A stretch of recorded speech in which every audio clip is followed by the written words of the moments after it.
Все, запись пошла. Құрметті кесіпті ма? Барлық қатысушыларды тіркелу парақтарына тіркелуден өтуді сұраймыз.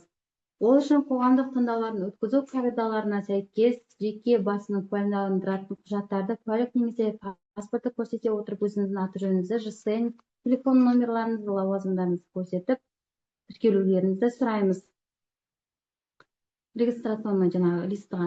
Қоғамдық тыңдаулардың онлайн көрсетілімі жүргізіліп жатқанын хабарлаймын. Сондай-ақ мемлекеттік немесе орыс тілін таңдауға өткізу тілін дауыс берулеріңізді сұраймын. Орыс тілінде өткізуге кім қарсылық білдіреді? Қазақ тіліне кім қарсы емес? Қолдарыңызды көтерсеңіздер. Қазақ тілінде. Экологиялық заңнамалардың талаптарына сәйкес мемлекеттік экологиялық сараптаманы жүзеге асыру процесі қоғамдық тыңдаулар өткізу міндетті болып табылады.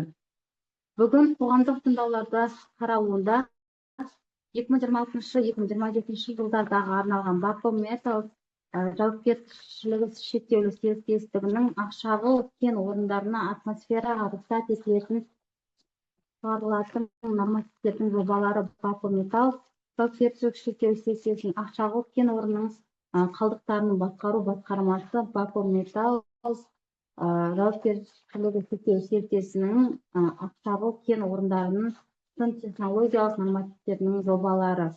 Баку Металл жауапкершілігі шектеулі серіктестігінің Ақшағыл кен орындары үшін өндірістік қоршаған ортаны бақылау бағдарламасы. Тыңдаудың төрағасы мен Мойынтөбе әкім аппаратының бас маманы Рымса Ерболқызы боламын.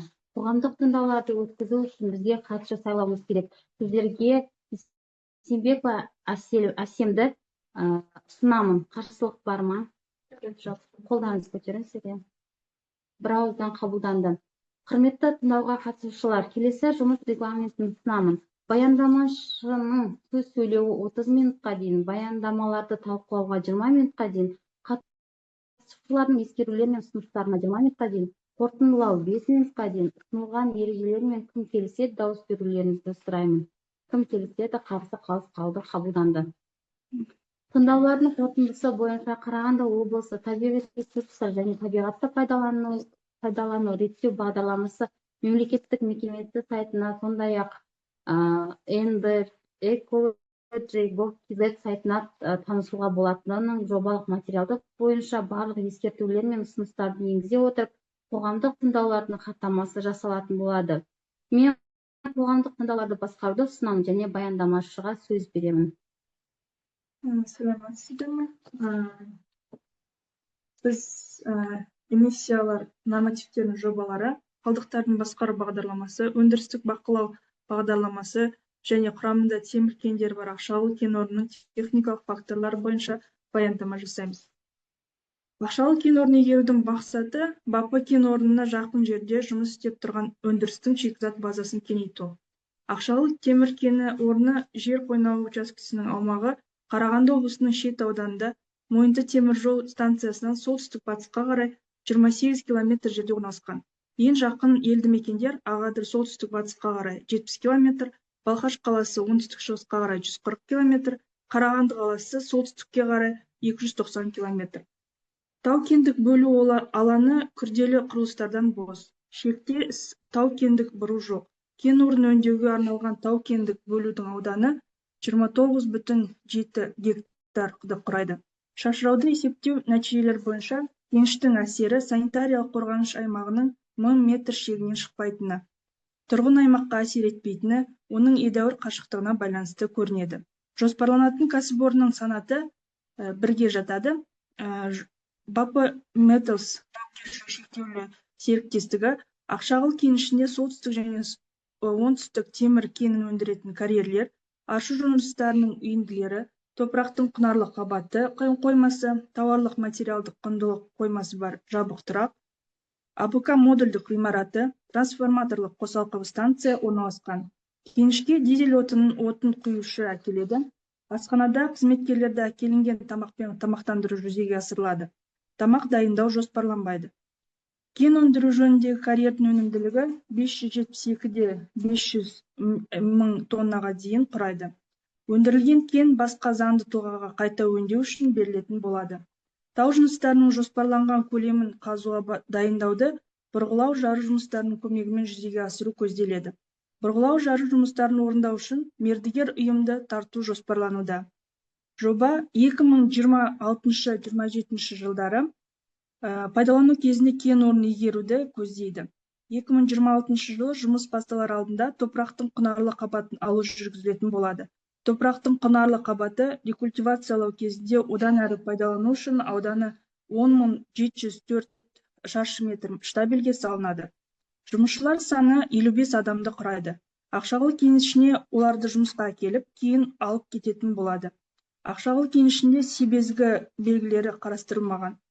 АБК мен асханада модульді ғимаратында қол жуғыштар мен унитаздар орнату жоспарлануда. Сарқынды сулар герметикалық септикке ағызылады. Тазартылған сарқынды суларды шығару мамандандырылған ұйыммен шарт бойынша жүзеге асырылады. Атмосфераға эмиссиялар көлемін белгілеу үшін жол берілетін шығарындылар нормативтері әзірленді. Атмосфералық ауаға әсер ету 2026-27 жылдары көзделеді. Өндірістік нысандардың құрамында атмосфераға зиянды заттардың шығарудың 6 көзі болады. Барлығы ұйымдастырылмаған.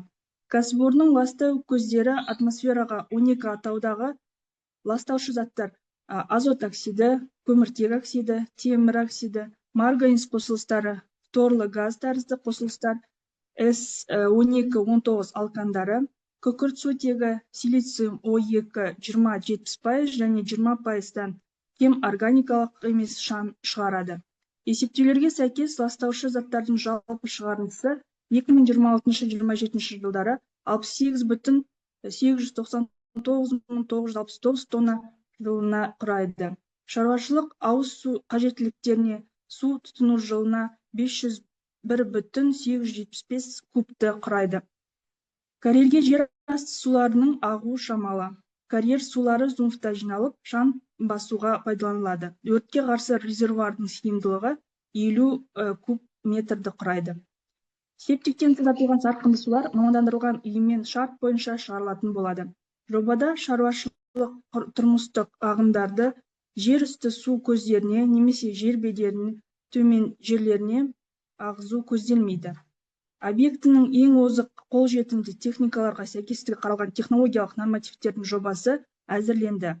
Дыбыс, діріл, электромагниттік және шу әсерінің шекті рұқсат етілген деңгейлерден аспайды. Қалдықтарды басқару бағдарламасы әзірленді. Бағдарламаны іске асыру қалдықтармен және оларды зиянды заттармен топырақтың ластану деңгейін төмендету, қалдықтарды жинау, тасымалдау, өңдеу және көму процестерін экологиялық және санитарлық эпидемиологиялық талаптарға сай жағдайларға көшіру жолымен кәсіпорын аумағындағы экологиялық және санитарлық эпидемиологиялық жағдайларды жақсартуға мүмкіндік береді. Кәсіпорын персоналының жұмыс және тіршілік әрекеті процесінде қалдықтардың 6 түрі түзілетін болады. Барлығы жылына 2.844.518 тонна. Аршу жынысы жылына 2.844.200 тонна. Қатты тұрмыстық қалдықтар жылына 4.125 тонна. Майланған шүберек жылына 0.381 тонна.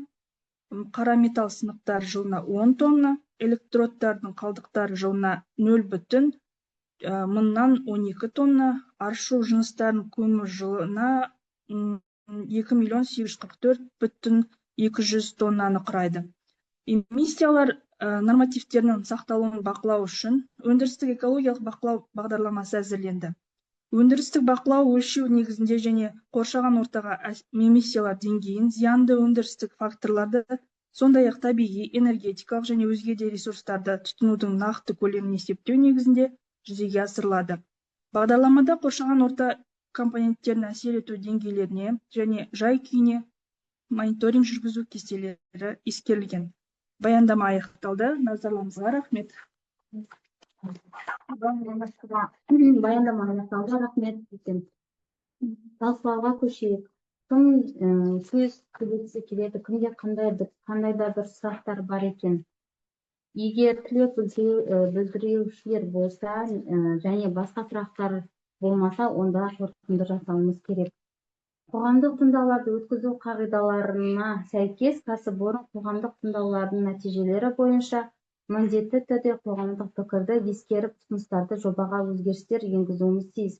Қоғамдық тыңдаулардың хаттамасы атқарушы органдарға беріліп, Қарағанды облысы табиғи ресурстар және табиғатты пайдалану реттеу басқармасы мемлекеттік мекемесі интернет ресурстарына, сондай-ақ келіп түскен барлық мәселелерді ескерулер мен ұсыныстарды ескере отырып, ndb.ecology.gov.kz сайтына жарияланатын болады. Қатысқандарыңыз үшін рахмет. Рахмет. Сау болыңыз. Рахмет. Все, спасибо.